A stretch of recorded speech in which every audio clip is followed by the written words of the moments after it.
Okay, so let's get right into it. Today, we're breaking down what has to be one of the toughest challenges you'll ever see online. We're talking about a group of friends literally stranded on a deserted island, and their only hope for getting out is to build a boat, themselves, from trash. It's an incredible story of creativity, sheer will, and, in the end, just gut-wrenching failure. Right from the jump, the stakes were set incredibly high. I mean, this wasn't just some fun little game. The way it was framed, this was a real-deal life-or-death situation, pitting a few YouTubers against the massive, unforgiving Pacific Ocean. And really, this is the question that's at the heart of this whole thing. Mr. Beast himself asked it, basically taking that classic what-if scenario we've all thought about and turning it into a very real, very, very difficult test of survival and teamwork. So let's really set the stage here, because the entire premise sounds like it's straight out of a Hollywood movie, but the reality was way more intense. This was a crew of total amateurs going up against one of the most powerful forces on the planet. This slide just puts the sheer absurdity of the challenge into perspective. On one side, you have this enormous engineering task, and on the other, you've got a group of guys who straight up admit they have absolutely no clue what they're doing. It's a huge mismatch. And, before they could even think about building a boat to escape, they first had to just survive. That meant making a shelter from scratch, digging through a dangerous jungle looking for anything useful, all while keeping a close eye on their water supply, which was running out fast. Oh man, this right here, this is some serious foreshadowing. Halsey, who is basically the only one with any kind of relevant skills, he just lays it out there. He's saying, look, it doesn't matter how hard we work. If nature isn't on our side, it's all for nothing.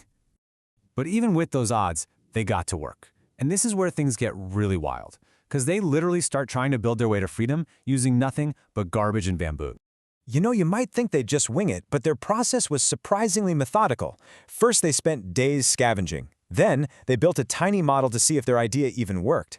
After that, they painstakingly tied the whole thing together, and then finally came the big moment of truth. And this just shows you how scrappy they had to be.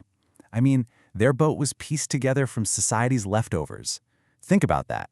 Almost half of its ability to float came from old plastic barrels that just happened to wash up on shore.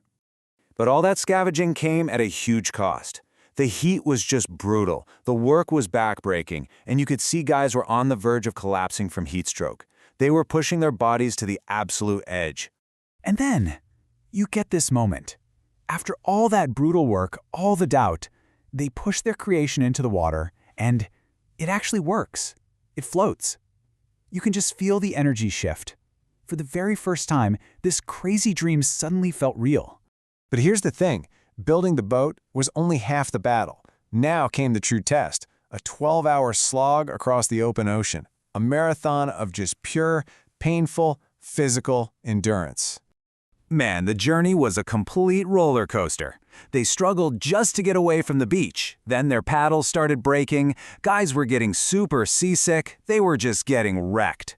But then, out of nowhere, the tide shifted, giving them the second wind and a renewed sense of hope, right as they were hitting the final stretch.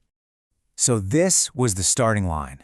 5 miles. 5 miles of unpredictable ocean standing between them and safety. That's a long way in a normal boat, let alone a raft held together by trash and rope. But they just kept paddling, for hours and hours nonstop. And slowly, agonizingly, they started to close that distance. The island wasn't just a dot on the horizon anymore. It was real. It was close. And then they get this close. Just half a mile left. They can see the beach. They can see the trees. Victory is right there, almost close enough to touch. The exhaustion is overwhelming, but the end is right in front of them. But the physical price to get to that point was just insane. They were completely and totally spent. This quote says it all. They weren't just tired, they were at their absolute physical breaking point, paddling so hard they were literally seeing stars. And that brings us to the final act, the last few agonizing moments where everything they had worked for was on the line. That last 5% of the trip that turned out to be the hardest part of all.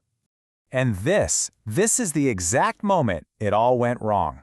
Just as they were giving it one last final push, the one thing they needed to cooperate, the ocean, turned against them. The tide changed, and instead of helping them in, it started to drag them right back out to sea. And this is really the core of why they failed. It wasn't because they didn't try hard enough. They gave it everything. No, this was a failure of timing. They were in a race against the tide, and their clock just ran out. This table just shows you the tragedy in the data. Look, they get to within 0.4 miles, the closest they'll ever be. But then, as the tide turns, you can actually see their distance start to increase, even though they're paddling with every last ounce of strength they have. And in that moment, as they watch the island start to get smaller again, you can just see the realization sink in. All of that work, all of that pain, it had become a lost cause. There was physically nothing else they could do. I mean, this quote just perfectly captures that soul-crushing feeling, the complete disbelief that after 12 hours of hell, after getting so painfully close, it just wasn't enough. So we're kind of left with this big question. Technically, they failed the challenge, right? They didn't make it to the island, but they never quit. They never stopped paddling. They were just beaten by a force of nature they couldn't control. It really makes you think, doesn't it?